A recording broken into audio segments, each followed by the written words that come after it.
This is the Metal Gateway Podcast.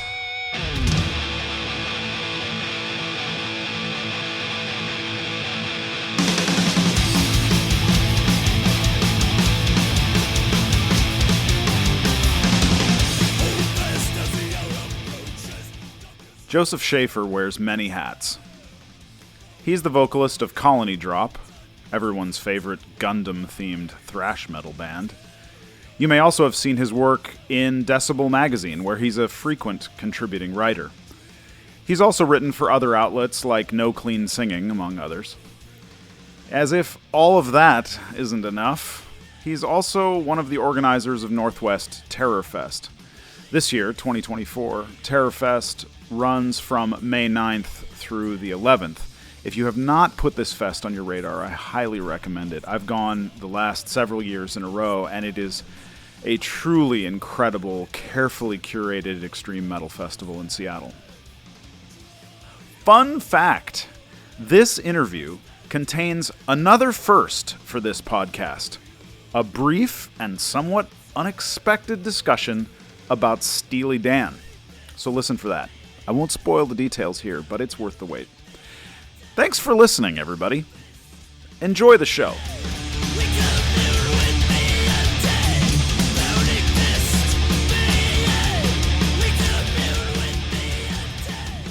Welcome to the show. Thank you for having me. Thank you for being here. I've been looking forward to this conversation for a while because you and I have known each other for a couple or 3 years, and we've seen each other out and about. We have, yeah. And you're a guy who I think knows a whole lot about a whole lot of different things in metal, and I'm really eager to hear how it started for you. So the question I ask everybody on the show at the beginning of every interview is the simple question of, Joseph, what was your gateway into metal? How did it start for you? Okay. I'm going to make a prediction here. Okay. That at a certain point in time in the course of this podcast, you're going to get sick of the answer to this question because it is the most fucking boring, normal, common answer. In fact, I think it's so common that most people with the true thing probably lie about it. Okay? Really? My band was Metallica. Okay. Duh. What else? They're everywhere and they're great. And they make sense when you're 12. Sure. So, okay. Right. So when you're 12, is that when you discovered Metallica for the first time? Okay. My wife will tell you this is true, and it's also true. I'm not great with time. That's fine. I struggle with time. We can be approximate in this. How's this? I believe it was junior high. Uh-huh. I made a friend a little older than me, and my primary interest at that point in time culturally was video games. Mm-hmm. I still love video games, but video games were like the thing. I was obsessed with video games. Yeah, but you were like not even in high school yet at this point. No. You were still a kid. No, not in high school. Very much no. a kid. Okay. Yeah, I think. Yeah. Sure. Prepubescent. Yeah. End of childhood. Yeah. Childhood's end, beginning of puberty. Yeah. Sure. And so this guy, I was a Nintendo guy. Mm-hmm. So I had a Nintendo 64. He had a PlayStation 2. Okay. So, which meant he had Metal Gear Solid 2. And he also had Legacy of Kain, which I only knew involved vampires with flowy capes. And I thought that's cool. So he was like, would you like to come over after school and play a little bit of Metal Gear Solid 2 and Legacy of Kain? And yes, older kid. Yeah. Yes. You were like, please. I would love that. Please. Yes. Yeah. So we're in his bedroom, passing the controller back and forth. And he says, this isn't about Metal Gear Solid 2. This is about Legacy of Kain. But he says, he's like, I don't think the music's very good. So he's like, I don't think the music's very good. So let me just play something that I like while we play. And I just I'm like, what is this? Is the most charismatic, intense. I couldn't play the game because I was like, what is this music? This is the most captivating, but it felt so raw and visceral and dark in a compelling way. I was like, this is what my imagination sounds like, right? Mhm. What is this? And the older kid's like, it's just fucking Metallica, dude. Like, Chill out. what? It's like Enter Sandman, bro. What do you? So it was the Black Album was what you were listening to, or just That was the Black Album. Okay. That first time. So he's like, yeah, this is on the radio all the time. I'm like, I've never heard this. He's like, do your parents like not listen to the radio? And I'm Yeah. like, not whatever station plays this, dude. And he's like, okay, do you just want me to like burn you the album? And I was like, yeah. You'd do that for me? Yeah. Yeah. Yeah. And where did you grow up? Did you grow up in Seattle? No. No. Okay, so I grew up in Toledo, Ohio. Okay. Have you ever been? Actually, yes. I spent a summer in the mid 90s near Port Clinton. Near Port Clinton? Yeah. Okay, so, I'm sorry. Yeah, I am too. It's a terrible place. It was a weird summer, but we can leave that Sure. for another conversation. Anyway, you grew up in Toledo, so this is all happening then. Yeah. Okay. This is happening into which sucks. I do not like where I grew up. Yeah. And I found from a young age, like my life to be devastatingly boring, like criminally boring. Right. All I wanted was escape. I just wanted to be like anywhere else. Mhm. I couldn't relate to anybody. I didn't know why, which was like really fucking unpleasant. Like people have used the word traumatic probably. Sure. But it seems really selfish to say like, oh, I was traumatized by not being able to relate to people. But I don't know. I had this like profound sense of alienation from like everyone around me from like go. Mhm. I don't. And now I don't. I was like born for a different culture. Sure. That's why I live here. Right. Yeah. I don't feel that in Seattle. Like people think this is like a lonely place. Right. I don't feel lonely here. Yeah. I feel very much like ingrained in like a community of like-minded people. Sure. But like from like my earliest memories in my childhood are like not being able to no one's interested in anything I care about. And I'm not interested in anything anyone I know cares about. Right. And like, I felt like a fucking freak constantly. But you met this guy. Yeah. He was a little freaky. He was like Who the introduced freakiest you dude to- in the older grade. Yeah. But he introduced you to Metallica. So that. Yeah. But he was not, I wouldn't call him like, he wasn't like a dyed-in-the-wool metalhead. Right. Right. He just listened to mainstream rock radio. Right. Uh-huh. You know, he was just like, And at that time, yeah, that was on mainstream rock radio.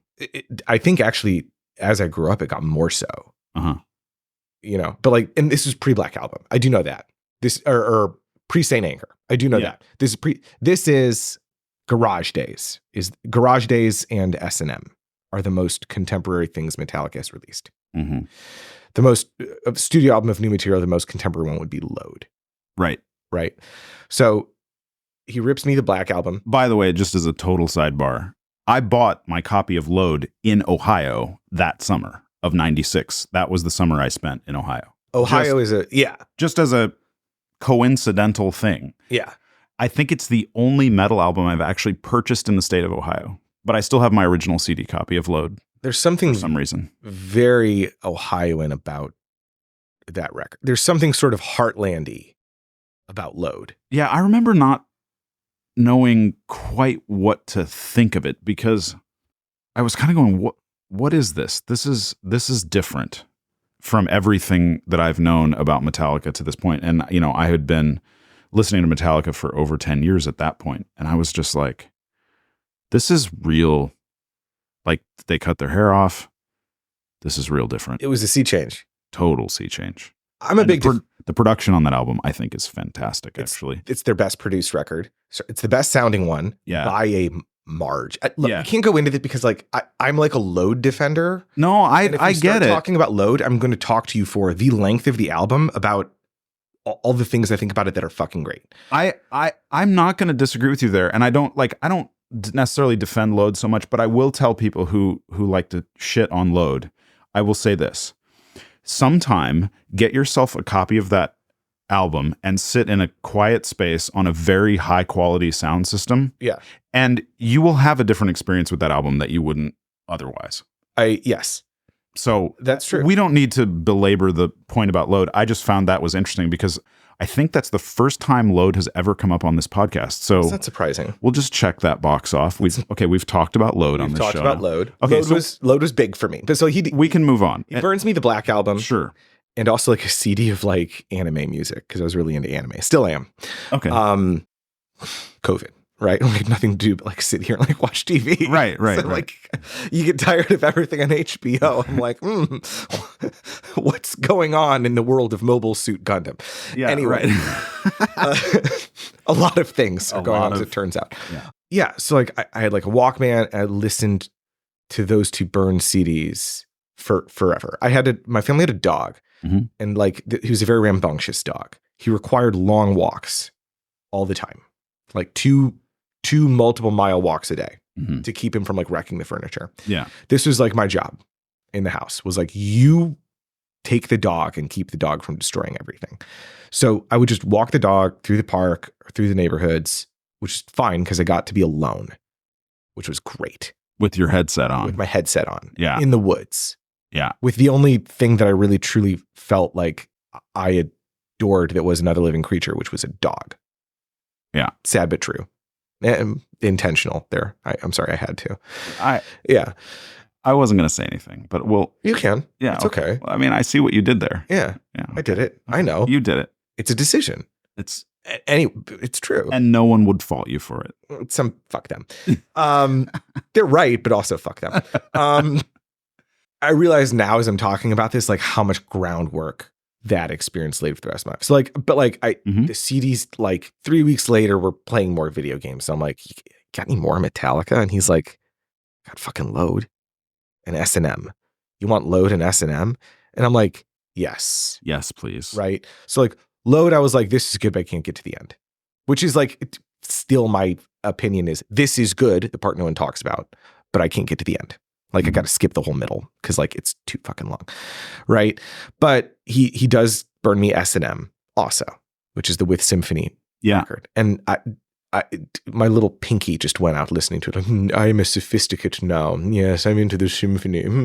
Yes. Look, this is art, mom. Right? Was it Michael Kamen who did the symphonic arrangements for that? Yeah, he did. Okay. Yeah. And it was only later that I realized he did the soundtrack to fucking Lethal Weapon. Yeah. He did a lot of stuff.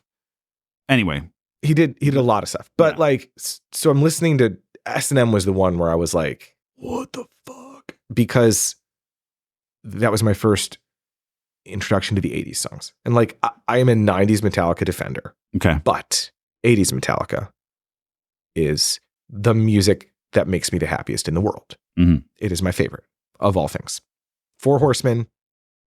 When Cliff Burton was alive in that band, they were the perfect band, I think. Even with Lars, I understand the critiques of Lars, but whatever.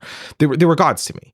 And like listening to S&M, I was like, it opens with Call of Cthulhu. Yeah. 10-minute instrumental with the symphony. It sounds great. And I'm like, this is the most like gothic, swirling, like ornate thing to me. Like, I'm like, I'd never heard music like that. I'd never heard songs that lasted more than 5 minutes, right? Because like all I grew up with was like, we can talk about what my parents listened to. They did sort of prep me for this inadvertently. But like on the radio. It usually is the case. Right. That your parents don't set out to turn you into a metalhead. They don't. They did not. But mine didn't either. They did not. But in retrospect, they made choices that made it easier than it would have otherwise been. Yeah, me too. Right. Anyway, so we'll get there. We'll get there. But I was like, fuck, Call of Cthulhu into Master of Puppets. Right. And listening to Master of Puppets, the song had to be like people who are like religious zealots. The first time someone quotes the Bible to them. Yeah. Like I was like, oh my God, this is the truth of the universe. This is everything. This is like, this is the human experience. This is like the skeleton key to like my secret suffering is this. And it sounds fucking sick. Like, I can't stop listening to it. So like go on the internet, dial up. Yeah. Looking up S&M on like All Music Guide. Was All Music Guide a thing? I don't even remember what the website was. Yahoo Music, I think. Right? Like, are these songs only on S&M? Are they? I'm like, they're from other albums. There's other versions. And then I'm like, waiting 8 minutes for the art to Ride the Lightning show. I'm like, there's like 6 more songs that they wrote with these songs that aren't on S&M. And I'm like, and I'm done burning CDs. I want to buy them. Yeah. So I'm like, I've got to convince my parents, like, let me go to like FYE or whatever in the mall and buy a Metallica album. And they are concerned. Right. They're like, what is this? Like, I had to have I was just like obsessed. But like, and you're buying these on CD. Okay. Yeah. CD before they remastered them. It's like the 90s CD editions, right? Yeah. But they're like 3rd, 4th pressing. I still have them. Sure. Right. Yeah. I have mine from then too. Yeah. Because I mean, I'm a Gen Xer, right? So I've bought all the music 3 times, 4 times. Right. I bought some of this originally on vinyl, then I switched it to CD. Or some of it I switched to cassette first, then CD, and now I'm buying it on vinyl again. I only did the flip where I did CD first, then vinyl, right? If anybody wants to know why Gen Xers are so cranky, that's a big reason. Is because we've had to buy all of our music 4 or 5 times. Anyway. I don't think you need to explain being cranky. Look at the world around you. Like, cranky is an appropriate reaction. True. Maybe even a bit muted, frankly. True. Like seething rage. Yeah. I don't listen to music that sounds like a mass grave because I enjoy the world I live in. It's true. I enjoy the natural world I live in. It's true. But I do like people in general. Yeah. I'm not a misanthrope. I like people. People are cool. But it says we live in a society. Whatever. Okay. Anyway. So you got permission to buy Ride the Lightning, or they bought it for you? How did that transaction? I think it started with me getting $20 bills and being like, I'm going to get CD. And then like I'd get Ride the Lightning and then something used, and I'd like come home in the bag and I'd make sure the used thing was on top of Ride the Lightning. Ah, right. Right. But they can hear it like in my bedroom. Yeah. Right. It's like I did get the talk where they're like, what the fuck is Master of Puppets? Like, what are you doing? You're becoming even more of a freak than you already were. And like, we don't know what to do with you. Yeah. Was like where my parents, they were like fed up with my like being strange. Something they did not plan for and had difficulty comprehending, even though like, it's not an unusual thing. Like I was like, I don't know. I like girls that go to Hot Topic. This is like a whole type. Yeah. This is like, but like at the time and in that city, I knew no one like that, and no one knew anyone like that either. So they were like, what are you? Right. You weird kid. It's about not doing drugs, Mom.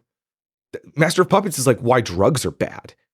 She's like, you sure it's not about Satan? And I like read the fucking lyrics. I like threw the booklet at her. Yeah. And she's like, okay. And I'm like, she's Catholic. I was raised Catholic. Okay. My dad's Irish Catholic. My mom's a Brazilian immigrant Catholic. Mm-hmm. Right. So like, then I throw Ride the Lightning at her and I'm like, look at Creeping Death. Yeah. This is Bible stuff. Yeah. And I'm like, the title track is about why the electric chair is bad. Yeah. Right. And she's like, this is frightening, but like, you're right that it's not. The subject matter was not objectionable. It's not really. Even to a Catholic parent. I actually think a lot of it like sort of comes out of, because James Hetfield survived like a cult. Right. Like I think a lot of it comes out of he's moderated the extremism he was born into to the greatest extent he can. Yeah. Right. Which is like part of like, I think the artistic process for a lot of metalheads. Mm-hmm. Right. Which is why like it's often anti-religious music that is delivered with extreme dogmatism. Yeah. And that internal contradiction is like the engine of what makes it fascinating. Yeah. Right. Well said. To me, often. Mm-hmm. Right. So, but they're Catholic. We're into like blood. Being Catholic is very goth. Yeah. Especially being like a Brazilian Catholic. Like it's very dramatic. Yeah. Right. Yeah. So like my mom can't really object. My dad doesn't like it, but he's like, whatever, like just keep him happy. Right. And then I start learning to drive and like, I need to listen to music while I'm learning to drive. So like with my mom in the car, I put S&M on, and then she's like, this is with a symphony? I'm like, yeah, it's like art, Mom. It's like art. Yeah. And she's like, oh, some of this is actually good. I'm like, you're like, is my mom becoming a Metallica fan? She is now. That's good. She hasn't followed me anywhere else, which is, I'm okay with that. But like, it makes sense because what she was listening to when I was a kid, when she would like clean the house, was Madonna, Immaculate Collection, Catholic Guilt in the Extreme, all over the place. 100%. Thumping bass. Yeah. Right. It's like Madonna's heavy pop music. Yeah. Yeah. Like, especially those like early stuff. Yeah. I was there, man. I remember. Right. That stuff is great. Okay. Fleetwood Mac, Dreams and the Dance, which is the live record, which has My Little Demon on it, which is demon stuff. Fucking Lindsey Buckingham doing acoustic shredding, but he's like shredding. Like, because they had to do all of his solo stuff, which is all just him being like, look at how good I am. Yeah, no doubt. Lindsey fucking Buckingham, right? Yeah. And also Tusk. Yeah. Like, just like pounding. Tusk with a marching band. Like, yeah, that was the USC marching band. Yeah. Right? And like, yeah, someone's like, don't stop believing, what the fuck ever. Like, but The Chain, right? Yeah. The best bass line ever written, I think. Yeah, it's a great one. It's okay. The next three are all written by Geezer Butler. But like, The Chain is the closest to Black Sabbath Fleetwood Mac got. And Tusk, I couldn't get enough of. Like, I was like, give me like stuff that's like kind of like witchy and heavy like this, right? And then the other thing she loved, I know every word of, Jesus Christ Superstar. Andrew Lloyd Webber. Andrew Lloyd Webber. I'm actually not a big fan of like his other stuff, but that show fucking slaps. That show's great. Yeah, it really does. Ian Gillan is Jesus Christ. Yeah. I'm ready for Deep Purple already. Right? Can I just take a moment? Because so we've already had the first appearance of Load ever on this podcast. We've also had the first discussion of musical theater on this podcast, which I think is worth mentioning. But I just want to know, and maybe like if people are listening to this episode and they want to like send me an email, if you just had your mind blown knowing that Ian Gillan was in a rock opera in the 70s and he played Jesus Christ, please let me know. Please send me an email. Go back and listen to the part of Jesus Christ Superstar where he throws the money changers out of the temple. You've turned this into a house of thieves. Get out! And he's like, it's like King Diamond screaming. Yeah. Like it's incredible. He's ripping the universe in half, yelling, get out, which is what you want Jesus to do. It's a truly amazing vocal performance. Like, it's incredible. It's great, right? Yeah. So, those things are all, and like also like people dying. Like that musical's fucking dark, Judas hanging himself. Like it's really dark. It's really fucking dark. Like there's parts that I think aren't good. Like the whole weirdly, like the weird gay coded Pontius Pilate stuff. I'm not into, but like anything Ian Gillan sings and anything, I forget who played Judas, but like, those songs are just spectacular, but it's very prog metal. It's very like proto prog metal. Right. So I had an uncle I have an uncle. My uncle is not a metalhead, but he's a 70s prog diehard. Sure. So like he finds out that I'm listening to Metallica. He's not into it, but he's like, you want to hear some like real music? So he throws me Close to the Edge. He buys me every time he'd visit, he would just come with a trunk full of CDs for me. Like he's like, Alice Cooper, Welcome to My Nightmare. Right. I think Blue Oyster called Cultosaurus Erectus. Right. Deep Purple, Made in Japan. He wasn't into Sabbath, but he was like, if you like Sabbath, people like Paranoid. He's like, if you want to buy an album, go buy Paranoid. And he's like, and then he's like, I think Master of Reality was fucking okay, I guess. But I went out and bought every Ozzy Sabbath album. Yeah. After the minute he gave the slightest cosign.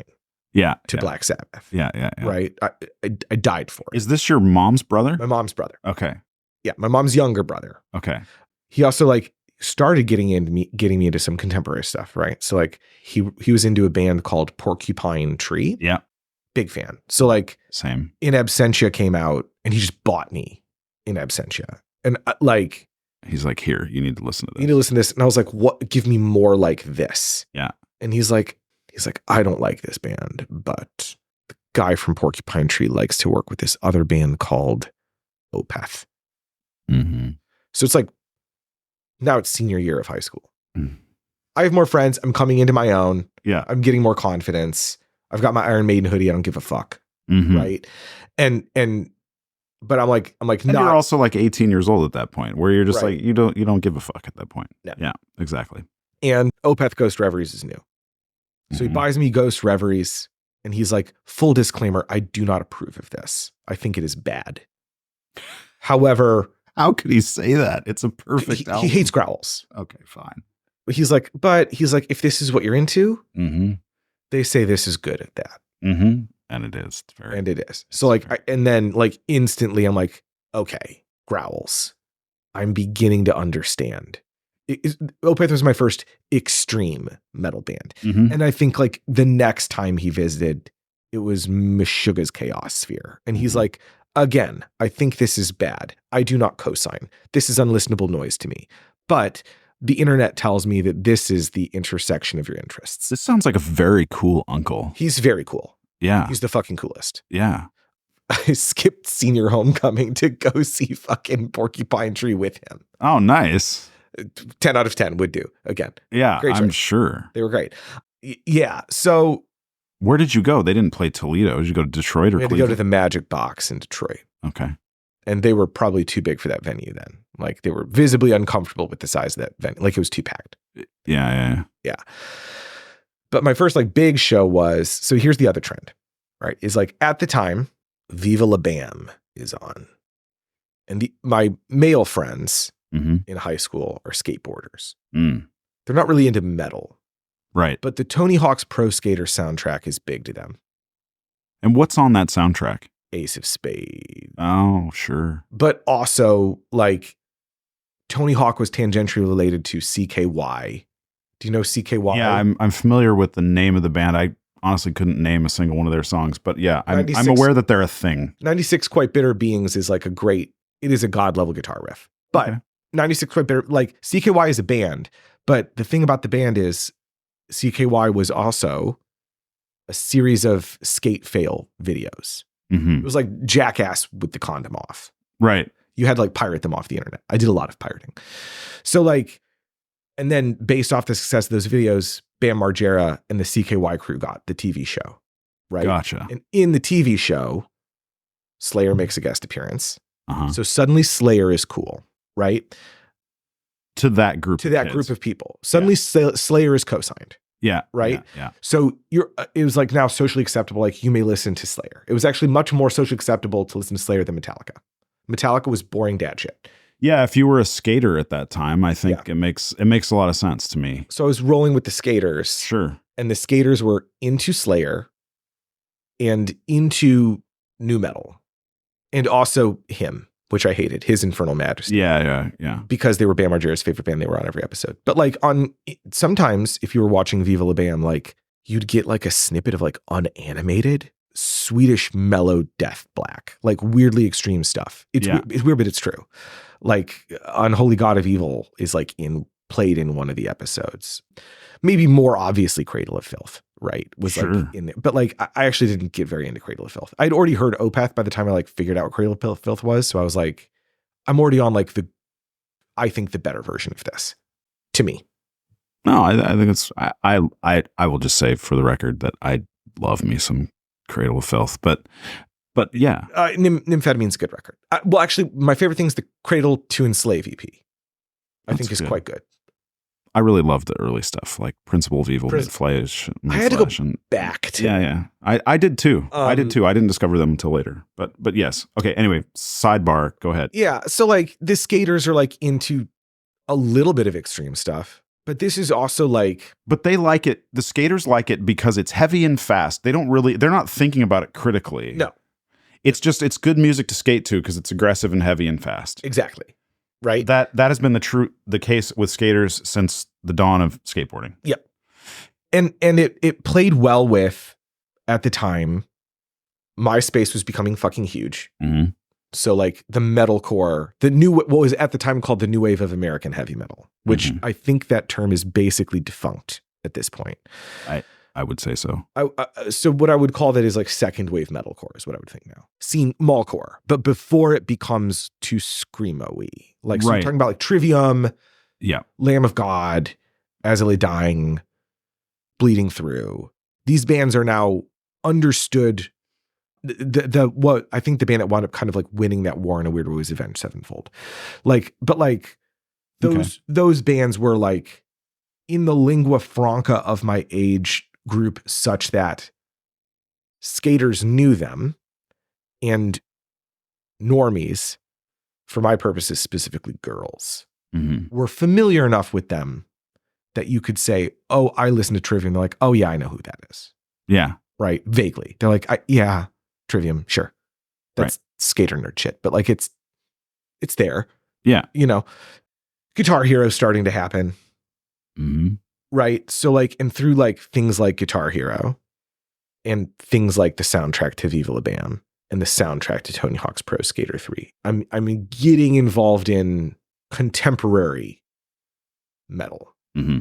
At the same time as I'm like digging through the old shit via my uncle and a little bit into the extreme via my uncle. Right. Mm-hmm. So all these things are, you asked, why do I have this varied taste? Yeah. Right. Or what? Cause I'm a grazer. Yeah. I was like, I wanted to nibble on everything. Like, I was like, I want to figure out what's good, what's not. Give me a taste of this. Give me a taste of that. Right. New metal wasn't dead then, but like the big new metal band, the torch had been passed from Limp Bizkit to Slipknot.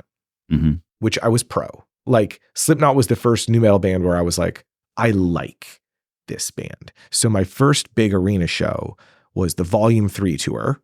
Mm-hmm. Opening bands are Shadows Fall, Lamb of God. And Lamb of God really wins me over. Like it's the 1-2 punch of Opeth and Lamb of God that gets me into like, I am cool with growls now. Yeah. Melody is now optional for me. And this show that you went to, this Slipknot, Lamb of God, Shadows Fall show. Yeah. This was also in Detroit? Detroit. Nothing was in Toledo. Okay. Did you ever go over to shows in Cleveland, or did you just always pop it to Detroit? I mean, obviously Detroit was much closer. Much closer, I know. But did I see anything in Cleveland? I think I must have seen something in Cleveland. Oh, this was big. This was actually big. Same time frame? This is a little earlier. So let's go back. Similar time frame. Okay. My first girlfriend. Yeah. She's a mall goth. Okay. Yeah. She's really into HIM, His Infernal Majesty. Mm-hmm. She was also into like symphonic metal, symphonic power metal. Okay. I thought this made her so fucking fascinating. Yeah. Like what? Like Apocalyptica type stuff? Or we there was definitely some Apocalyptica makeouts, but like the big band was Nightwish. Sorry, not sorry. Nightwish was fucking huge for me. That's okay. But no apologies on this podcast for anything that you got into. Nightwish did their first US tour at that time. Mm-hmm. Their only US tour with the first singer. Okay. With Tarja. And it came to Cleveland. And you went. I went with her. It was my first like going to see a band with a significant other like on a date. That's cool, man. That was pretty great. And on the way there, her older sister, who's a prog nerd, mm-hmm. was like, this is Dream Theater. And so you're like, oh, okay, now I've been introduced to Dream Theater on my way to a Nightwish concert. Yeah. Dream Theater didn't stick. And Nightwish lost me soon thereafter. Mm-hmm. And I never liked him. But I realized that like I was into goth in general.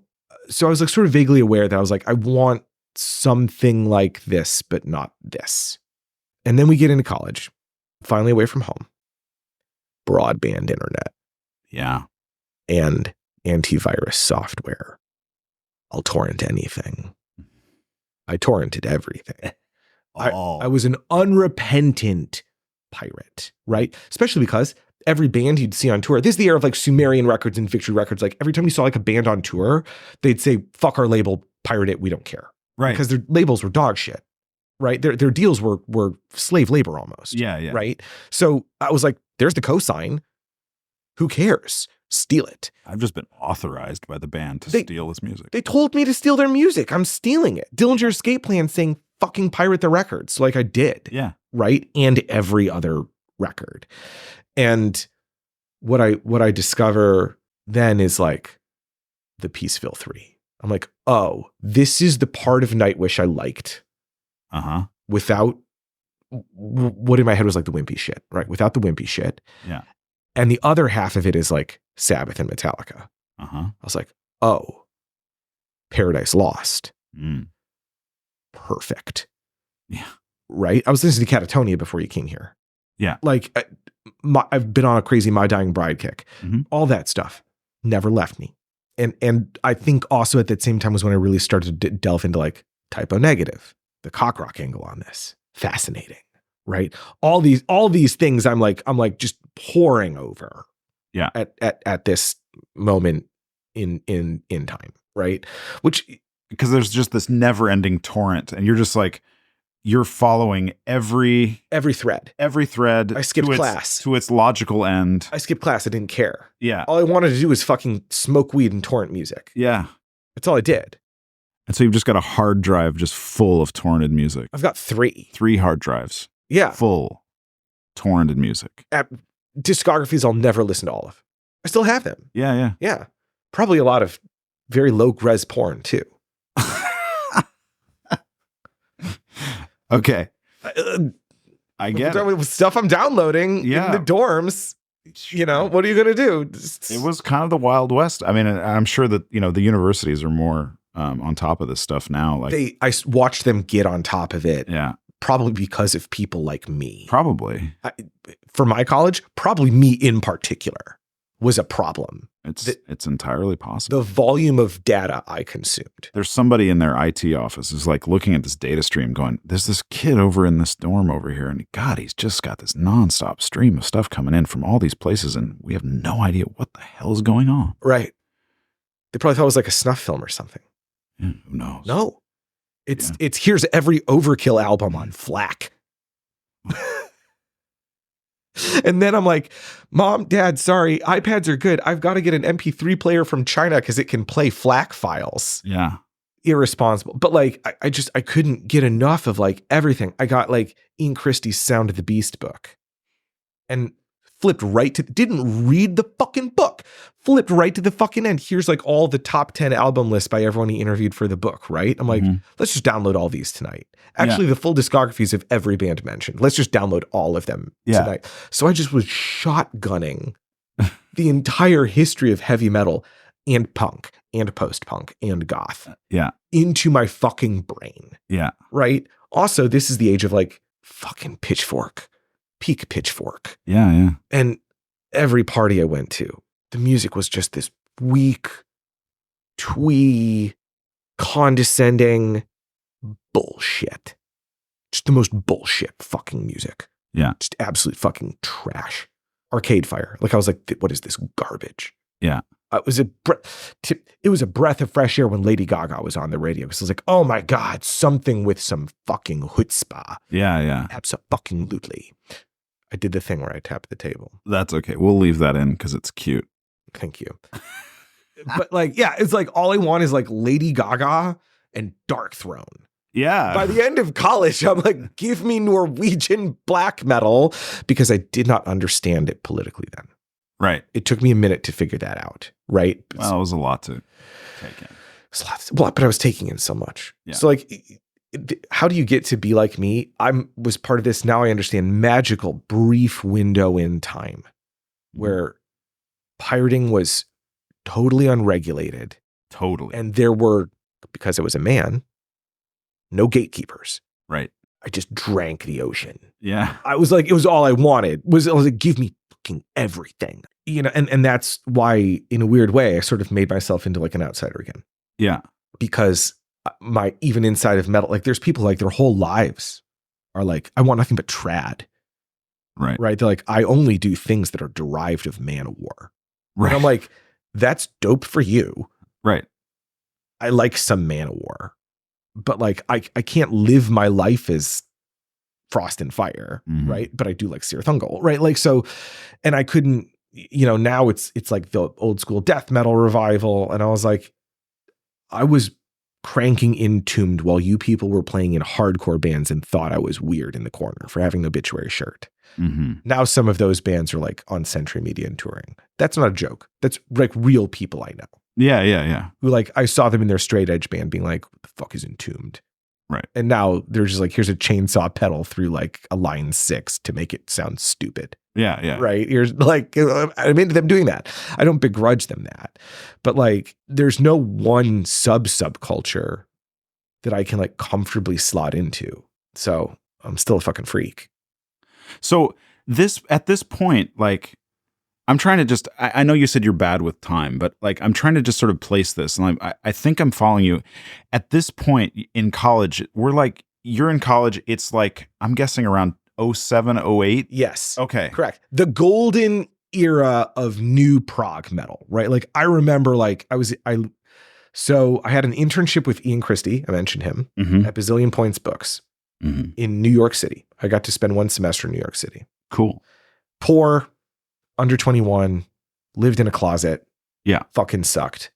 But it was a semester in New York. Semester in New York. At that time, At that time, it was great. I got to see like fucking Zach Galifianakis at the Upright Citizens Brigade for free like 3 times. Cool. He looked at me funny for my Dark Throne t-shirt. But he probably secretly wanted now to have it for his own. Now, probably, right? But now Kanye West fucking wants it. I can't go there. I can't go there. Anyway, I was also into hip hop at the same time. Just for what's like, I'm pursuing non-metal avenues at the exact same time. Sure. No, I think most of the people I know, if they're being honest, will say that they've, got a whole bunch of different avenues they've walked down. Yeah. So yeah, doesn't surprise me at all. That's like 2008. You get Cynic's comeback album, Traced in Air. Masterpiece. Gojira, Way of All Flesh. Watershed by Opeth was 2008. Their first album that isn't as good as the one previous, but I do love Watershed. I can see that. My anticipation for Watershed was so high after Ghost Reveries, and I was like, this is. Ghost Reveries is a perfect album. Right. It's so good. Whatever. Opeth, they basically have mostly diamonds until like right after that.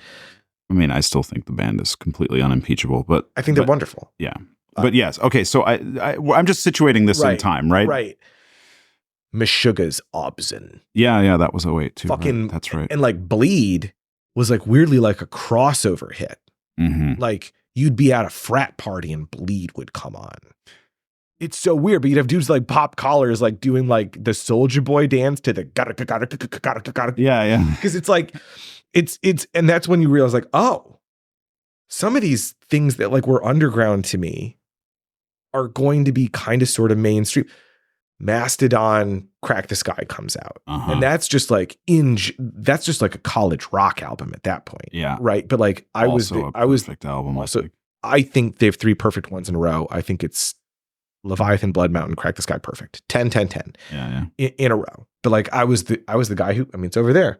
There's my Leviathan Mastodon Leviathan on the poster. wall in this room. That was the first like new. How's this? That's the first album I got the day it came out because I was like, this feels like Metallica to me. I'm now jumping around in time. No, that's like okay. This is this maelstrom of like between adolescence and early adulthood was like just this forge for me.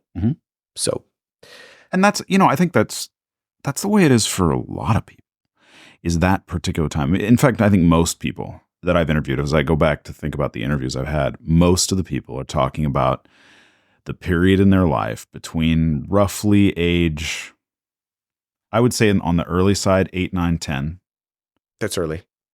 Some people had like some early experiences with metal by accident or whatever, and they're like, this is interesting, but they didn't know enough about how to pursue it. Or they have a guide. Or they had a guide. Right. Like there's a lot of people who end up like, I had the older brother. Yeah. Right? There's often an older sibling that factors into these things, or sometimes a really cool parent. That's happened a couple of times that I've had people. But yeah, it's on the early side, it's people from about age 8, 9, 10. And then, by the time most people are 14, 15, this stuff is starting to become very solidified. And it continues for, another 5 to 7 years of like what you just said. It's a forge. And everything is getting thrown in and melted down and like reconstructed and like hammered on and put in an ice bath and all of the things. Like it galvanizes who you become. Right. That's exactly what that process was. Yeah. There's one other important anecdote, I think, that was actually quite early and I forgot to talk about. Okay. So rewind back to high school. Okay. That's fine. This doesn't have to be 100% linear. I'm totally cool with that. I'm not capable of 100% linear. My ADHD is so bad. Few people are. It's fine. I'm tracking this. I'm tracking this conversation very well. So go ahead. Jump back to high school. Thing about me, I am half Brazilian, to the extent that my mother is a Brazilian immigrant. She came here when she was very young. That part of my family, my understanding is, fled the military dictatorship. A lot of people did at that time. A lot of people did at that time. So I grew up in a house where like Brazilian food was made. Portuguese was spoken around the house. Now, my mother was of the opinion, probably because, as I said, I was a weird kid and had trouble relating to people. I had a lot of trouble relating to my dad. A lot of people do, right? Mm-hmm. I think she felt, well, I don't think. She's basically said as much. Maybe not in these words, but she said as much. She's like, I felt that giving you the ability to speak Portuguese with only me, because dad didn't speak it, would damage our relationship. So she intentionally did not teach me Portuguese. I think there was maybe a minute where like I tried to learn and I struggled for a bit, but I think that was with my grandma, not her. Point being, I was not like naturalized into my Brazilian heritage. Okay. But we're in high school and VH1 does this series, the 100 most metal songs of whatever. And I'm like, it's probably fucking bullshit, but whatever. I'm going to stay up till 11 and watch it.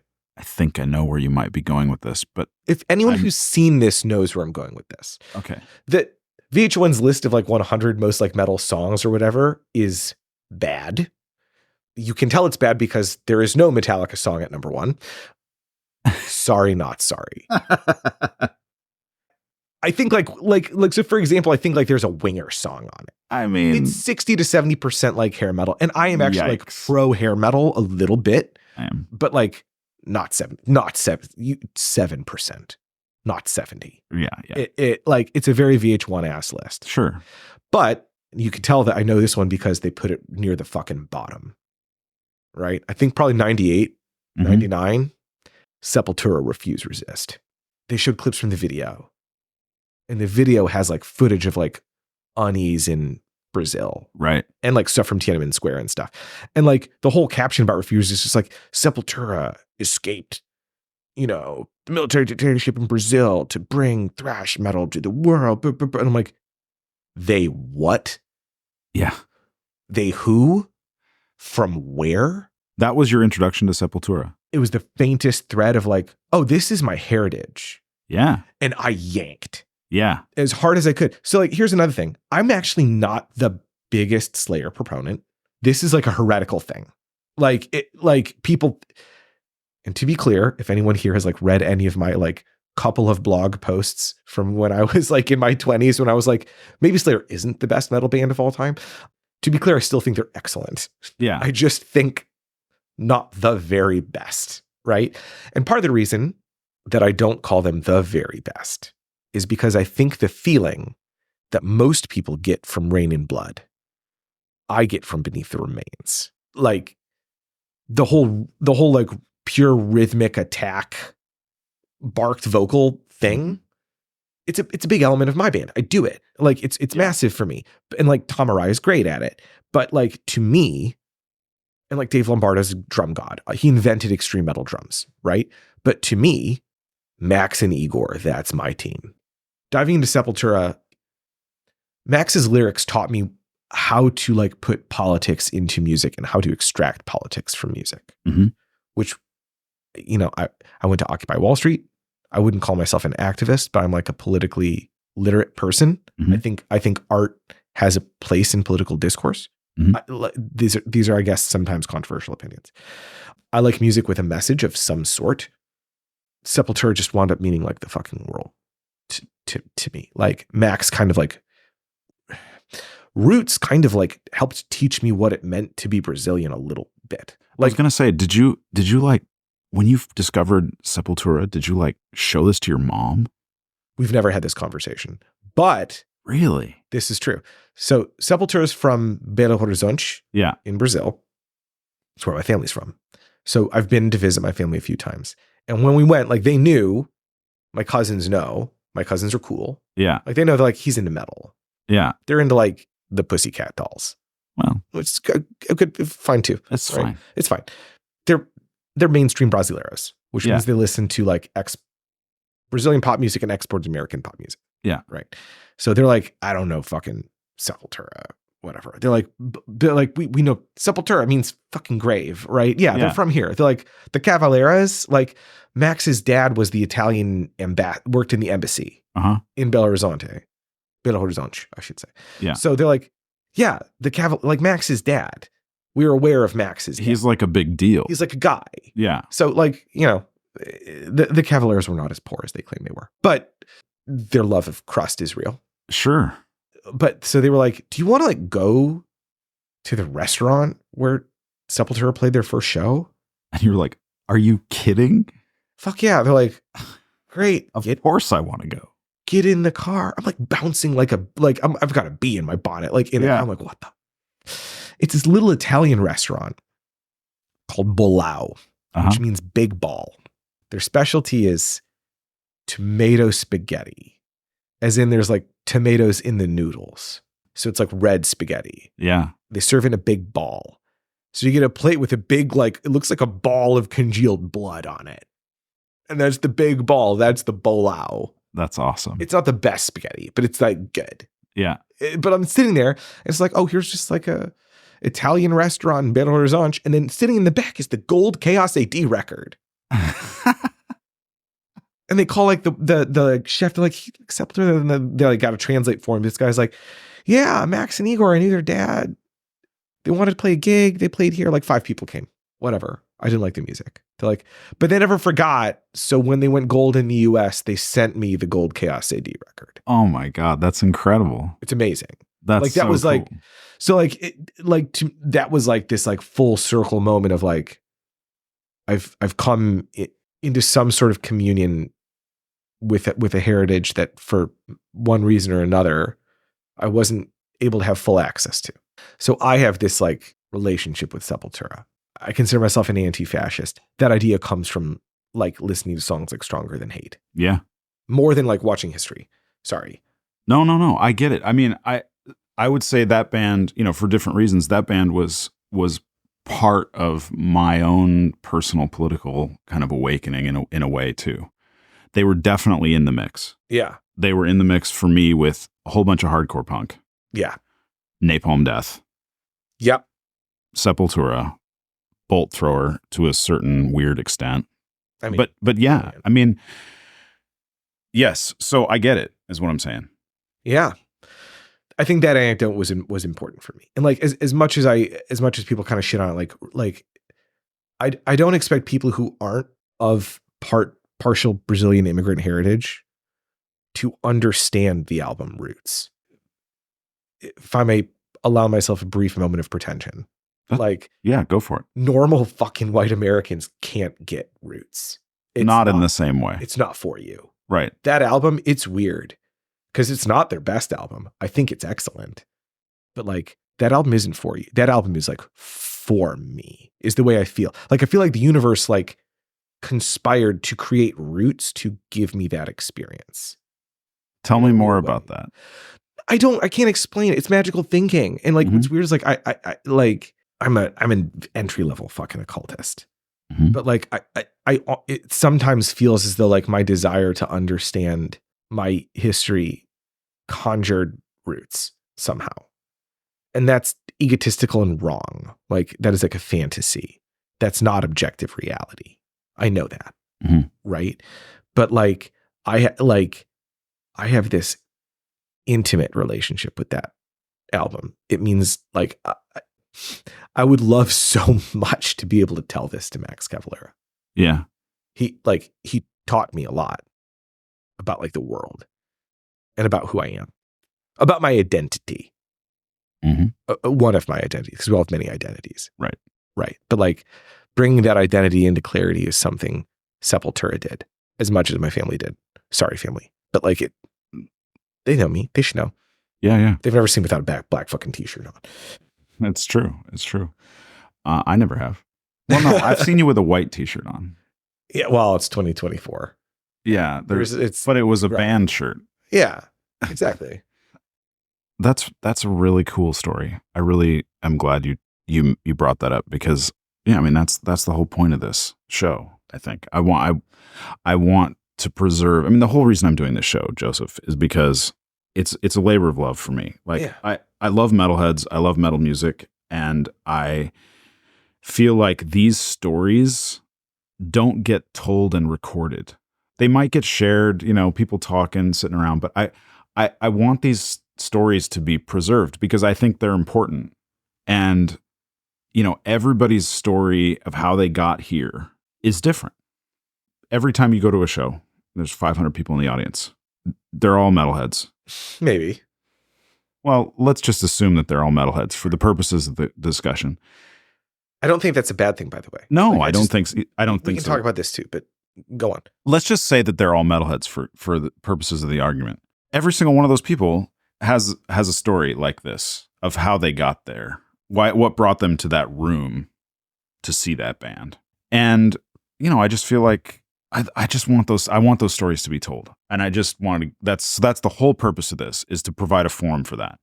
Because everybody's got a story. I never would have known that story about your connection to that album had we not had this conversation. I mean, maybe eventually it would have come up at some point, but having a structured conversation like this, I think is a really good way to do that. And so I really appreciate you, telling me that. I think it's really important. Happy to tell it. Happy to have the opportunity. Well, thank you for giving me the gateway to walk, the metal gateway to walk through. Sure. Sorry, I had to. No, that's okay. That's okay. I saw an opening, couldn't resist. You just walked right through it, But this is the thing, right? This is also part of the metal experience too, right? It's oh, look at this weird little interesting crevice. I need to stick my head in. Dungeon synth? What is this? Please show me, even if it's bad. Yeah. I mean, it's like that for all of us. We've all had these, these little light bulb moments like that, with various things. And so anyway, I want to go back, just taking it back a moment. Yeah. Before we went down the Sepultura rabbit hole, which I loved going down, you were in college and you were torrenting everything. Everything. Take me kind of into your early adulthood. Where did it go from there? You mentioned you spent a semester in New York and you did some of these, you had some other interesting experiences, but where did it go from there? Okay. Here's where it becomes my career, I guess. I don't fucking know. I'm out of college. It's the Great Recession. There's no jobs. I have no money. I want to go to New York. My parents won't pay for it. I don't really blame them. I'm still mad about it, but I don't really blame them. They're you got to move home and save up. Save up what? There's no jobs. Yeah. There's no fucking money, especially in the Midwest. Yeah, it was a dark time. They still haven't recovered, right? There's no opportunity there. There's nothing to grow from there. So I'm stuck there, but at least now my parents have broadband, right? So I've got a degree in writing. So what do? Start reading blogs. Mm-hmm. I read No Clean Singing. I email islander@nocleansinging.com. Shot in the dark. I'm I just graduated from college.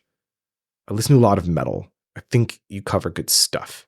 Could I do an album review for you? And he's yeah. Oh, okay. So it doesn't pay at the start, but just to fill my time, I just start reviewing records. And, you're emailing with press agents. Uh-huh. They don't know. They probably do know, but they don't know I'm some fucking sweaty nerd in an attic.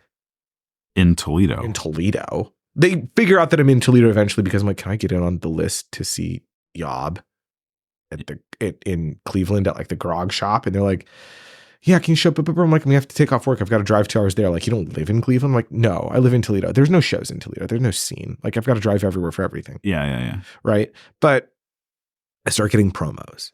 Right. So then I start beginning to have an understanding of what is contemporary. Yeah. And more importantly, or as importantly, is just through interviewing people and getting to know press agents, I start a letter exchanging relationship with what I guess you'd call the community. Because I need to stress this. Up until my mid-20s, I've never felt a part of a community ever. I felt metalhead was an identity. There were a couple metalheads that I had kinship with, but they were my friends. We weren't a community. We were all freaks, right?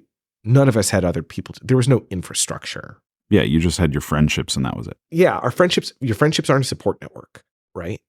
And letter writing and a bunch of pen pals isn't a support network either to start, right? But that becomes this increasingly big part of my life. And eventually that leads me to be oh, I want to be part of a city where there's an actual community that I can do things in.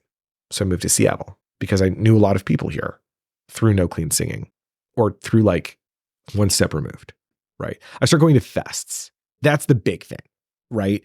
Is I start going to Maryland Death Fest And like, there's a lot of like not cool people there, but there's a lot of cool people there. Like, I get to like meet people from the internet, right? And it's like awkward at first. Yeah. We're all fucking awkward, but I'm also like, holy shit, that's Electric Wizard. Holy shit, I'm watching Electric Wizard. I had to like, I'm like, last year before I saw Electric Wizard, I thought I'd never get to see Yob, who play fucking everything. Yeah. Right? Imagine he was like, oh my God, I get to watch My Dying Bride. What? Yeah. They don't tour. They don't play. Right. It became like, I don't believe in holidays. Fests are Christmas for me. Yeah. I'm really starting to feel that way the older I get too. Yeah. Like I am so looking forward to festival season this year. Oh my God. And not having it for like that little bit of COVID with like shriveled up on the inside. But like, yeah, that's the important thing about that is like after but I'd already had my like weird misshapen taste forged by then. Mm-hmm. Like even in that environment, I'm kind of a freak. Right. But there's people that can interface with every facet of it. And maybe more importantly, for better or for worse, everyone at least is familiar with the different facets. So everyone can have like a take on them. Whether it's like, yes, Typo Negative is the greatest band since the Beatles, or it's like, wait, listen to goth shit, you pussy. Listen to Slam. Listen to Slam. Yeah, but then I go, okay, so listeners, you can't see, but Brian just made like a face when I said Slam. And I understand. I rolled my eyes. Like it was more than that. It was more than that. Okay. It's fine. No. I don't disagree, right? But like through going to Fest, that's how you start realizing, and this is like a me thing, right? It's like, I don't like listening to Slam. I love seeing it. Yeah. Like it was like going to Fest and I was like, oh, legendary black metal band. Black metal is boring live. Can be often, not always. Like sometimes it's transcendental, not like capital T transcendental. Although if you're listening to liturgy, it is, right? But like, I mean, like sometimes you can have like a spiritual experience listening to black metal live, and I have with like Agalloch, with Ludacra, Wolves in the Throne Room. I was just gonna say Ludacra and Wolves. Like, yeah, Wolves at Fire in the Mountains in 2022 was. I've heard that was a great show. It was transcendent. Yeah. Oh, I'm not gonna lie. It was just an incredible experience. But anyway, I believe it. But things you don't realize just from torrenting. It's true. Is that Slam's fun. In a live context, I can definitely imagine that. It's not even that's how you begin to understand like Slam and grind. To me, it's like, oh, the music isn't even like the recorded music is not the point. Like the point is having all you people run in a circle very quickly for our mutual entertainment. Like if you're a good grind, like a lot of these like great grind bands, maybe not like the most excellent tier, maybe not like Napalm Death where like it's art, or Pig Destroy where it's like art, or Discordance Axis where it's art, right? But like under that, just great grind bands like Bird Flesh or something. Like it's like, yeah, the riffs are dumb. Who cares? It doesn't matter. It's here for you to stage dive, fuckhead.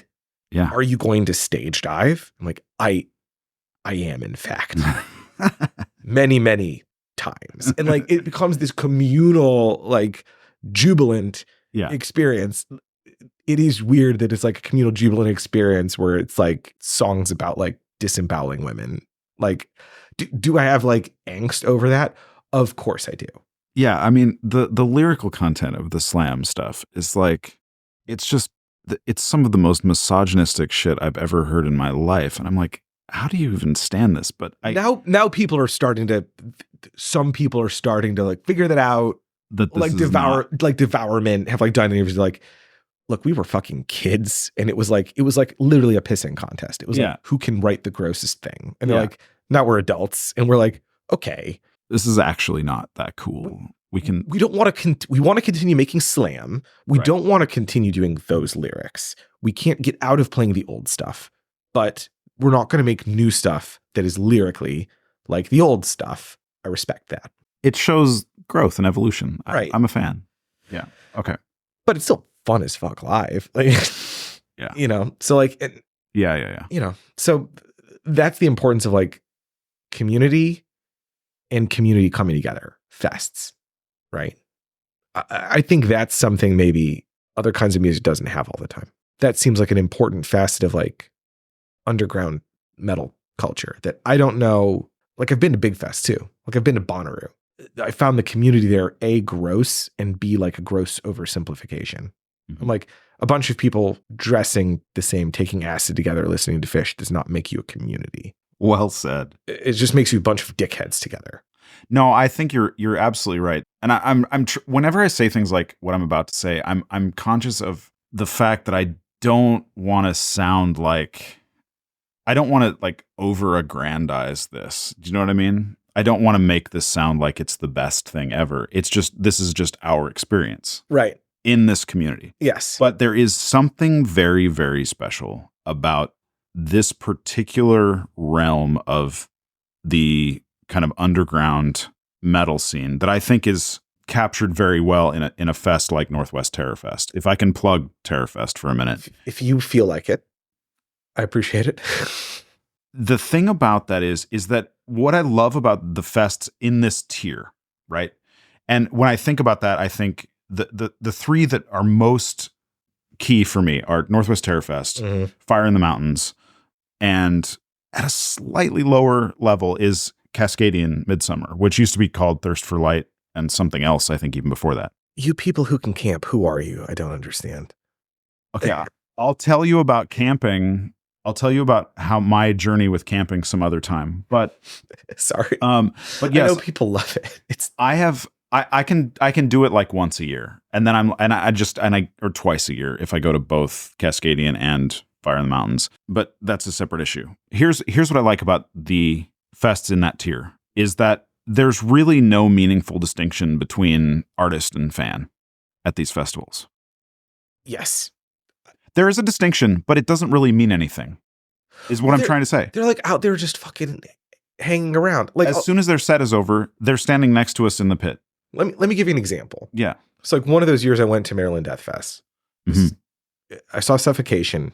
Mhm. Frank Mullen was still the singer. Mhm.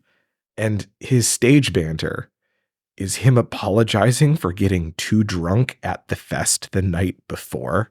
Like he's like, some of y'all got a full dose of Frank the Tank last night. And people started cheering. He's like, yeah, man, blacked out. He's like, I'm surprised I'm here right now. Some of you are surprised I'm here right now. People, he's like, we going to do it again tonight. And someone just like throws a beer can at him. He's like, thanks. I don't actually need this right now. Anyway, he's like, yeah, Frank the Tank. It's a thing. Yeah. But we're cool, right? And like people are like, yeah. He's like, okay, this is whatever, Pierce from Within. Yeah, Like, yeah. and I'm like, what other community is there? Like, you're still treating him like with the like artistic deification, but it's also like he's got to be like, hi, I think I puked on one of you. I'm sorry about that. But not sorry enough to not do it. Yeah. In fairness, I'm locked in here with you, but you're locked in here with me, Yeah. right? Yeah. No, I think that's you don't get that with like Bonnaroo. Yeah, you don't get that once you start going up much above this tier. You just don't get it because the whole experience is gate kept for the Right. fans. Right. You know, there's a very clear backstage area, and there's and it's not that there's a clear backstage area at Northwest Terror Fest too. Yeah, we've got green rooms. Sure, and the fans don't go in that direction. No. Because there's no space for them. But the artists do come out into the rest of the room. Because they're also fans. Right. They're also fans. And that's my point. That's what I love about it. That's what I say there's no meaningful distinction between those two. Right. Because as soon as they're done and they've got their gear put away and their set is finished, and before they go on, Right. they're watching the bands with everybody else, just like everybody else. And they're approachable just like everybody else. You can stand there. The first time I ever met Austin Lunn was at Fire in the Mountains. And I just ended up like, I can't even remember what band it was, but I just sort of like looked to my left as soon as the band was over and people started leaving. And I looked and like Austin was just there and he was just kind of like still taking it all in. We were right there on the rail. And like, I was like, oh, hey man, and just started talking to him and ended up talking to Austin for a while. Those are the kind of experiences that you don't just have like at Bonnaroo, right? Or, Right. Vakken even probably. Probably not Vakken. Right. So anyway, that's one of the things I love the most about this scene is how accessible it is and how much community there really is. It really does feel like community. I see people at shows at festivals that I only see at festivals. And I like, it's like, hey, good to see you again. Haven't seen you since last year. We hung out. We had fun times together. One of my favorite things to do at the camping festivals is to I don't drink, but my favorite thing to do is I bring a whole bunch of beer to the festival and I keep it on ice and I just give beers away. Okay, you are a good right? fest goer. But that's extreme. I love doing it because A, people are always happy to get a cold beer put in their hand at a festival, and B, it's a great way to meet people. It's a great way to meet people. And I always just end up talking to people. Like, hey, do you need a beer? Yes, I do, is always the answer almost. And, so I love to do things like that because it does feel like a community. It really does feel like we're all here. We're all in this together. We're all doing these things that are, meaningful to us, and we're sharing this experience. And it's like, I don't know, it's what makes us human, I think. It is. I think we should be cautious at this point. I know we're trying to work toward a finale, right? But we should be cautious at this point too, because I'm aware that there may be listeners here who haven't been to a fest. Yeah, it's entirely possible. Or who are, let's say, sort of entry metal level heads. Sure. Maybe that sounds even more condescending than I intend it to be, right? No, I know what you mean. You know what I mean, right? Look, I'm in my 50s. Yeah. I discovered metal in the mid 80s. I've been at this a while. Yeah. But not everybody has had that journey, right? So the last thing I want to do is gatekeep these experiences for anybody. And I want to encourage people to involve themselves in this community, whatever community they're able to plug themselves into. So yes, I agree with you. I just want to make people know that not to sound like heretical, but our community is not perfect. No. It is not absent in the microcosm the problems of the macrocosm, and realizing that did produce a deep sadness in me. Mm-hmm. I will admit that was that was a weird thing in my 20s where it's I did sort of have this, and this is from being in the middle of nowhere and having just friends with no community, right? So you think oh my God, when I'm around my people, it'll all be perfect. I will be whole again. Yeah. For the first time.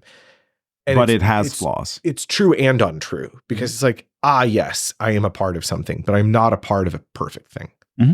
It requires me to put work in, which is weirdly enough, that is the real part of being in the community is having something to foster and grow and something to invite people into, which is and I was an angry internet metal nerd too, but the gatekeeping, it's gotten better, but we've got to get better still.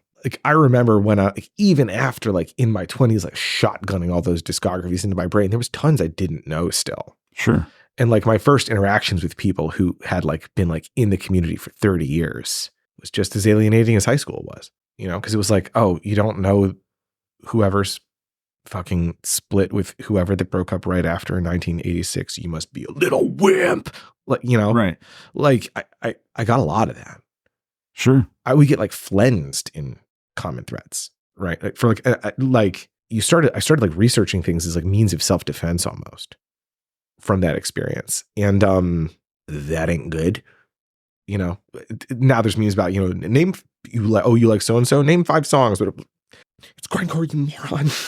None of the songs matter. Right. That is not, as we've covered already, that's not the point. Yeah, right? I can't name 5 songs of half of my bands that I would say are my favorite bands because I just don't, my mind doesn't sure. My brain doesn't work that way. I don't register song titles and lyrics. Those are just not things I focus on in music. There are things I focus on, but I understand that they aren't things other people do. Right. And so we all experience this in our own way.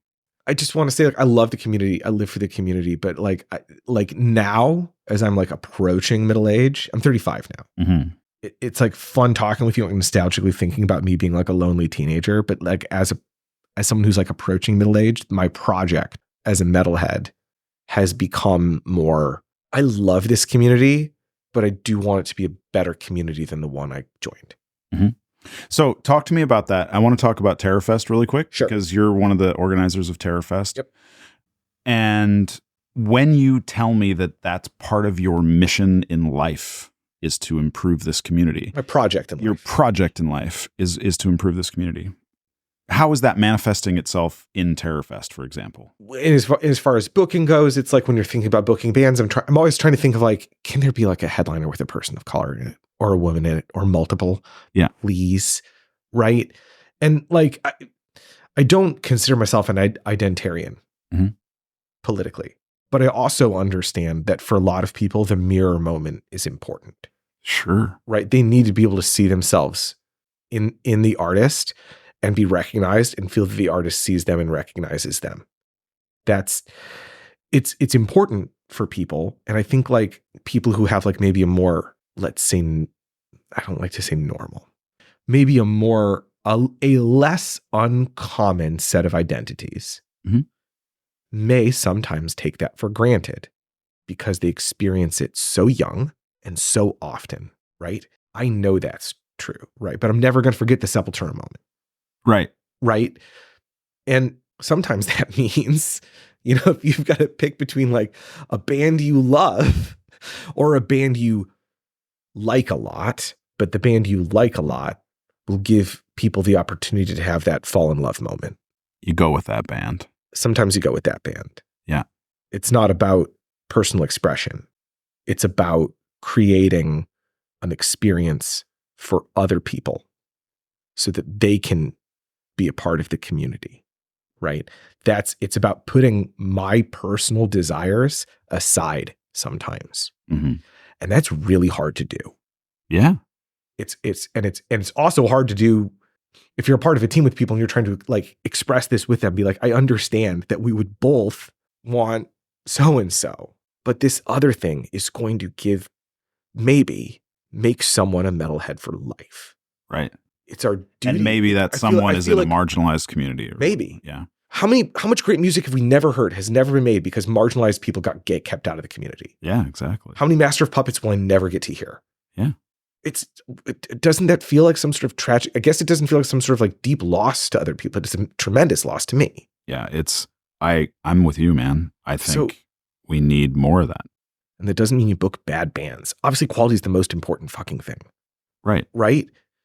If it's bad and no one likes it, that's going to be worse than if no one has the mirror moment, right? Yeah. So it's got to be excellent. Like everything has to be as excellent as it possibly can be. But given you're choosing between two excellences, sometimes you make it a point to pick something that will appeal to people that aren't maybe just me. Yeah. Right? Because like if it was just about me, baby, it'd be a little bit different. 8 Paradise Lost sets. I want them to play every album front to back. Like, give me a blank check. I would do it. Yeah. Like, fuck around and find out. You don't know how much. Yeah. Like, I want them to play Host front to back. Like, I am that nerd. I just understand there's only 3 of me. Yeah, right. I won't subject other people to my selfish fantasies all the time. Yeah, there's a guy I follow on Twitter who is he's like one of the other 3. He basically only posts about Paradise Lost, and it's like it's to the point where at first I was like, who is this guy? I was like, dude, get a new bit, But I can't. I know. Well, he can't. Over the last couple of years, I've been like, man, I really appreciate how committed this guy is to Paradise Lost. Like, I'm not like that with that band, but I'm like, I get it. Like, I'm not that way, but I get it. And I appreciate his commitment to it. Like, I'm like, dude, keep doing this. Keep posting only about this band as if no other band exists. Here's the skeleton key to Paradise Lost. Yeah. Right? Is it go back to like, here we can take it full circle. Okay. Right? The Black Album moment. Okay. You get the Black Album, you listen to it. Side A is, I understand why people take issue with like the singles and the Bob Rockiness of Side A. Mm-hmm. Black Album Side B is a great goth metal album. And like, that's one of those big what ifs, like one of those like metal hypotheticals is like, I love Load. I know controversial, right? A lot of people say, I wish Metallica went back to do like the 80s. Well, they've been trying that for the past decade. And I think it's actually working like okay, but people still won't forgive them for like the other stuff. So it sort of doesn't matter, even though like they sound more like Diamond Head than they have in 30 years. But now, yeah, whatever, right? Ignore that idea. What if Metallica went full goth? Right. That's just Paradise Lost. That's it. That's the band. After the first 2 records, after the Death Doom records, they're like, black nail polish Metallica? Yes, please. Mm-hmm. And I'm like, yeah, give it to me. Yeah, I never really thought about it that way. And then they become Depeche Mode for like 5 years, and they're actually good at that too, but people are still mad about it. But they come out of it. Dude, Depeche Mode fucking rules. That's my second favorite band. I mean, we already missed this, but like we could go over how like, yes, I had the Metallica moment, but I had the Violator moment like not long after. Yeah. Right. So like there's another universe where I'm a full goth. Mm-hmm. There's also probably another universe where, because the other one that I never talk about is Daft Punk Homework. Mm-hmm. There's probably another parallel universe where like it was house music that did this to me, but we're not there. Yeah. We have metal Joseph. Yeah. It was fine. You've got a little bit of goth Joseph. Yeah, for sure. I was talking yesterday with a friend of mine about who's my age, and he never got into the Cure. He's like, I never really understood the whole Cure thing. And I was like, how have we been friends for this long? And I've never like got you. Like I've never just sat you down and just been like, okay, I just want you to listen to Disintegration, just in a dark room, start to finish. And I just want you to take it in, get really high if you want, whatever. And he's like, okay, maybe I'll do that. And I'm like, okay, when you do, you need to tell me that you've done it. And then you need to tell me how you've, because he's never had this experience. He's a guy my age. He's never sat down with Disintegration and like had that experience. Can I make a confession to you? You haven't either. That's not true.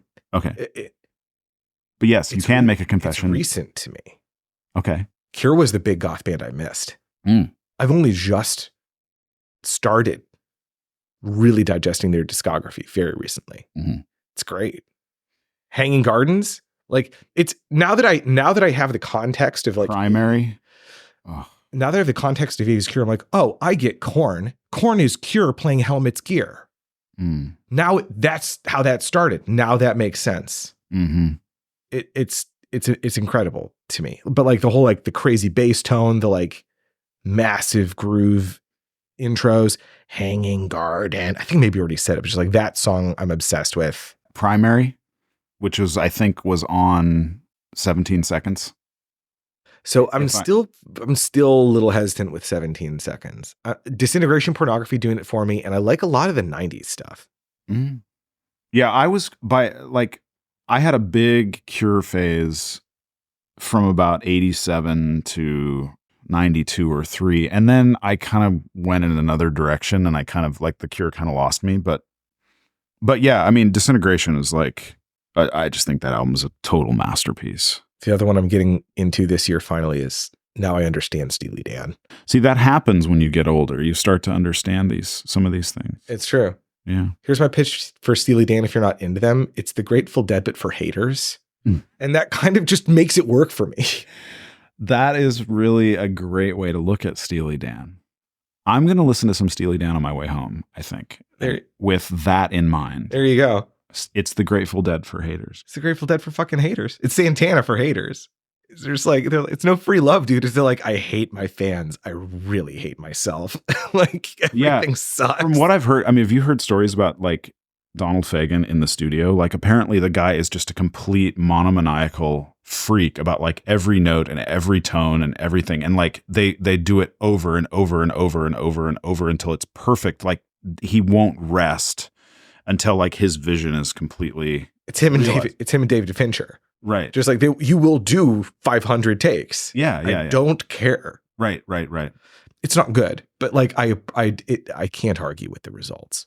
No, I mean it's really well done. I get it. Now we're really tangenting. No, that's fine. There's always room for some tangenting. Do you want to talk about Colony Drop? We don't need to. I mean, is that important? I thought you said this. I thought you said the whole idea of the podcast is we're not going to do the what's the thing you're doing now. No, we don't have to do it, but sometimes it makes sense to talk about kind of. Tell me if it makes sense.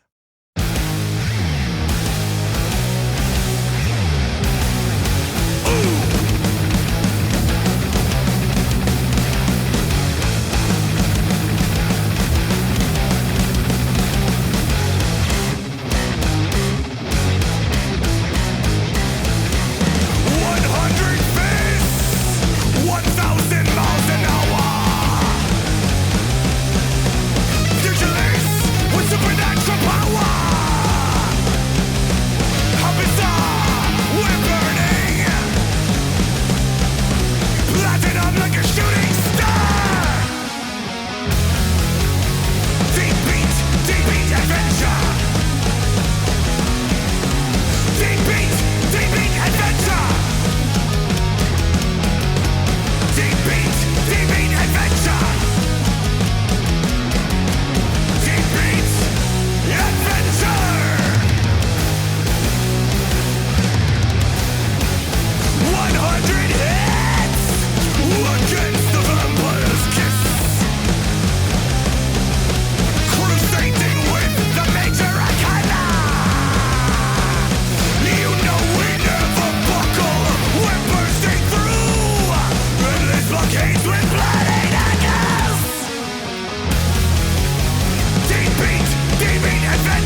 That was Stand Against the World from Colony Drop and their debut album, Brace for Impact, which came out late in 2023. Joseph Schafer is my guest today on the show, and he is also the vocalist of that band. I wanted you to hear that song before we get back to the interview, so here you go. I feel like we're in a good place because we talked about Terror Fest, and I don't feel like we have to talk about Colony Drop, but if there's things that are important in the journey that make sense in your journey. I think it's just, how's this? Yeah. So in Iceland, they have a saying. Everyone has a book in them. Yeah. Right. I think that is true. But like, so here's an example of that. Like Iceland's like prime minister, former prime minister, maybe like wrote like a crime thriller, right? They just love fucking crime thrillers there. Yeah. Right.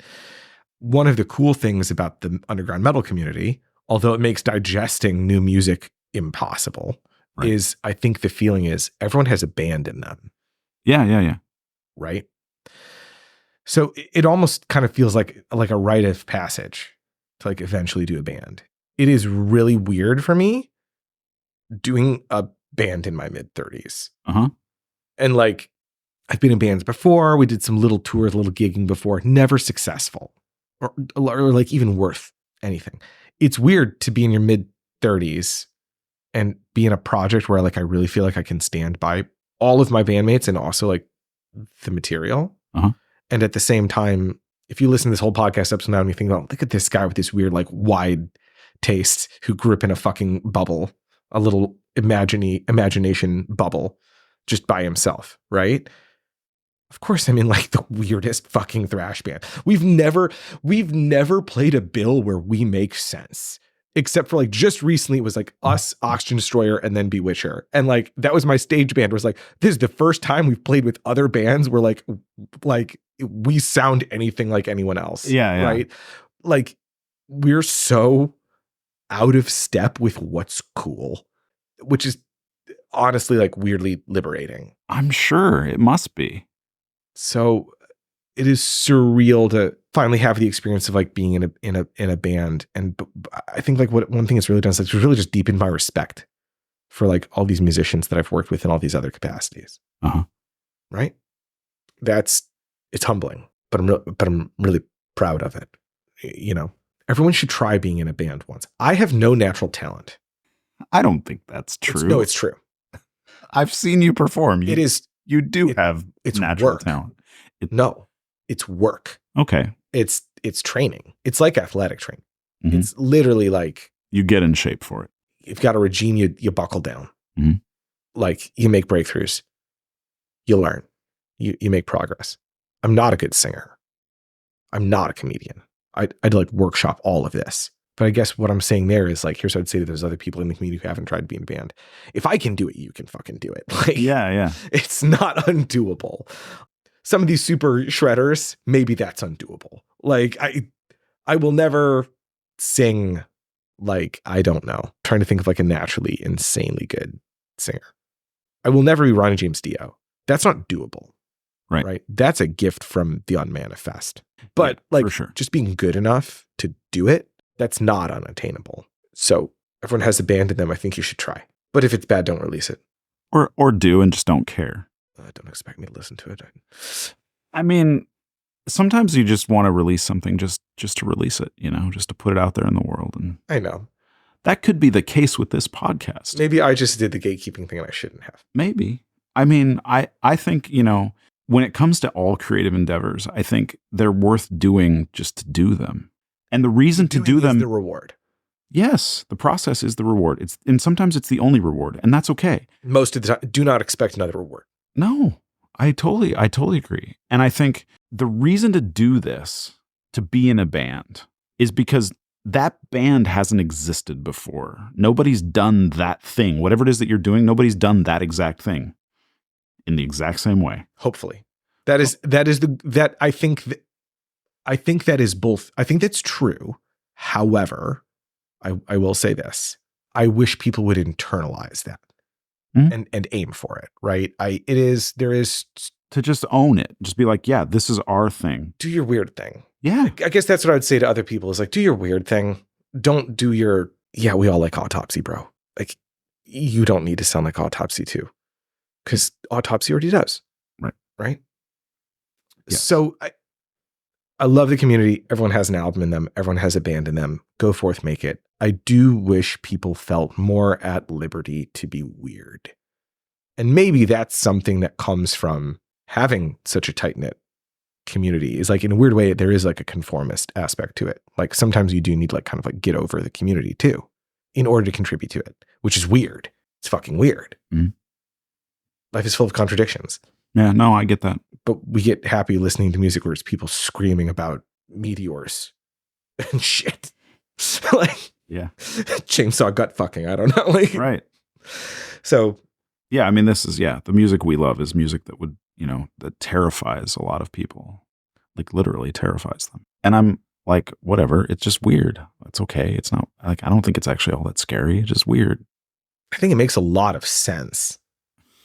People too, but like not everybody understands it, right? That's the thing. And I, if I could demystify anything about metal, it would probably be that. I would probably be like, look, this stuff is not actually as scary as you might think it is, as it might seem on the surface if you were just looking at the cover art.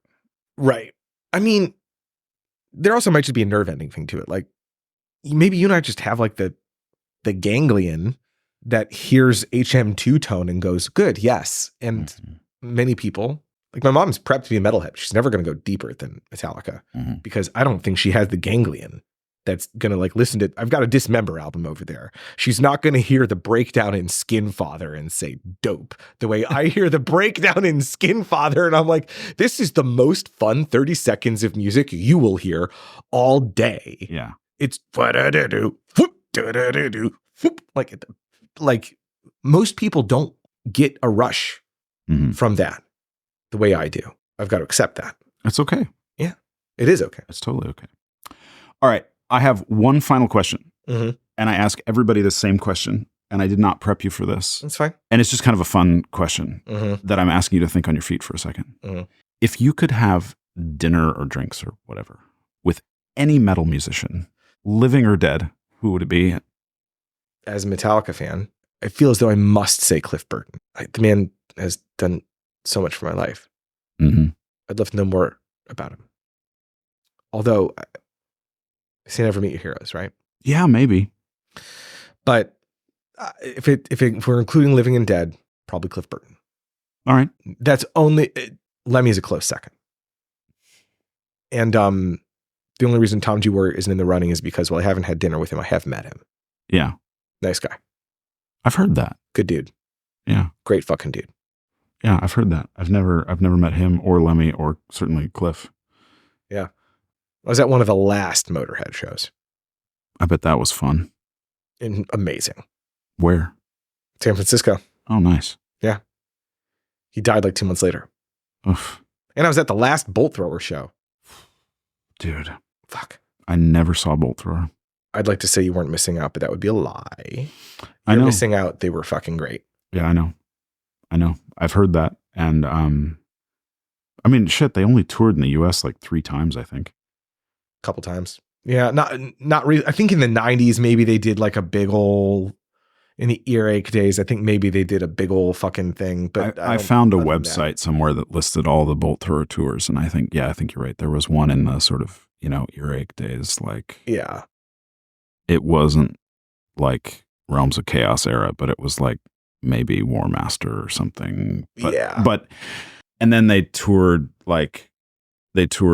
Those Once Loyal, and then they toured, I think, like around the kind of maybe Mercenary era or something. Maybe, yeah. But yeah, they only toured the US like 3 times, and I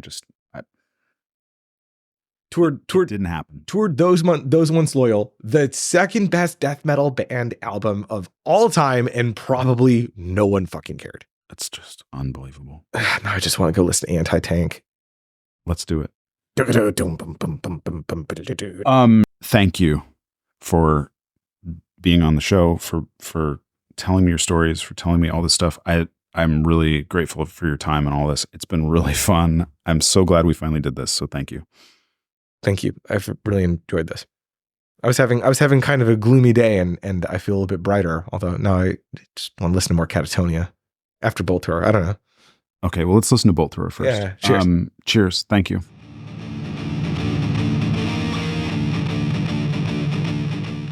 And that's our show for this week. Joseph and I talked about Northwest Terror Fest in this episode, and I want to mention that I will be at Northwest Terror Fest again this year. That's May 9 through 11 at Numos and Barboza in Seattle. And the Metal Gateway podcast is, in fact, a proud sponsor of this year's festival. So if you are listening to this episode and you're going to be at the festival, please look for me and come up and introduce yourself. I'd love to say hello. Northwest Terror Fest is really, in my view, it's everything a metal festival should be, which is to say, few dozen great bands, 2 amazing venues that are big enough but also intimate enough to be just a great experience for live music. You're right up close to everything. It's just great. And it's, 3 days, draws an excellent crowd, and it's just, situated in a great neighborhood in a great city. So highly recommend going to the festival if you've never been before. So I just wanted to extend my thanks to Northwest Terror Fest. They've been great to work with, and I look forward to, potentially sponsoring them again in the future. We'll see how that goes. But anyway, I also just, wanted to thank Joseph and the guys in Colony Drop as well for allowing me to use their song on this week's episode. I'll drop a link to that album in the show notes. I think you should go buy that album, really. So there you have it. Another week of the Metal Gateway podcast has come and gone. This podcast is a production of Studio Portcullis. Our theme music is by Tauntaun. If you enjoyed this podcast, please subscribe. It's free, and it helps you guarantee that you won't miss a single episode. If you have comments or questions or suggestions for guests you'd like to see on the show, please email them to me at metalgatewaypodcast@gmail.com, or you can slide into my DMs on Instagram at metalgateway. Thanks for listening, everybody. I'll talk to you next week.